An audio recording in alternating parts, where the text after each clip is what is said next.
ரீசெண்டாக வந்து நான் ஃப்ரிட்ஜ் வாங்கியிருந்தேன். ஸோ நான் வந்து ஒரு எல்ஜி கஸ்டமர்.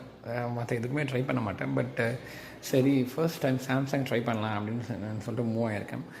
ஏன்னு சொல்லிட்டு உங்களுக்கு என்னுடைய பழைய ஷார்ட்ஸ் பார்த்து தெரிஞ்சிருக்கும். எனக்கு வந்து 2 ஃப்ரிட்ஜுமே எல்ஜி சைட்லேருந்து டேமேஜ் ஆகிறதால நான் ரிட்டர்ன் பண்ணிவிட்டு இது வாங்கினேன். ஸோ கொஞ்சம் ஒரு 6 months தான் வாங்கினேன். ஏன்னா நம்ம ஏற்கனவே வந்து ஒரு பிராண்டோட கம்ஃபர்டபுளாக இருக்கணும், நம்ம அதெல்லாம் ட்ராவல் பண்ணணும்னு நினைப்போம். அதுக்கப்புறம் சரி வாங்கி பார்க்கலான்னு சொல்லிட்டு வாங்கினேன். நான் அப்புறம் I was very surprised because எல்ஜியோட ரொம்ப அட்வான்ஸ்டு ஃபீச்சர் வித் லெஸர் காஸ்ட்டில் எனக்கு கிடச்சிது எனக்கு. ஸோ இந்த மாடல் பார்த்திங்கன்னா டிஜிட்டல் இன்வெர்ட்டர் அப்படின்னு சொல்கிறாங்க. டிஜிட்டல் இன்வெர்ட்டர் டெக்னாலஜியோடு இது வந்து வருது இது ஆக்சுவலாக. ஸோ இந்த மாடல் பார்த்திங்கன்னா வந்து ஒரு 5 மோட் இருக்குது. லைக் வந்து ஃப்ரிட்ஜு வந்து நீங்கள் ஃப்ரீசர் வந்து ஃப்ரிட்ஜாக யூஸ் பண்ணிக்கலாம். அண்ட் தென் வந்து நீங்கள் வெக்கேஷன் மோடில் இருக்கீங்கன்னா அதை நீங்கள் செட் பண்ணிக்கலாம்.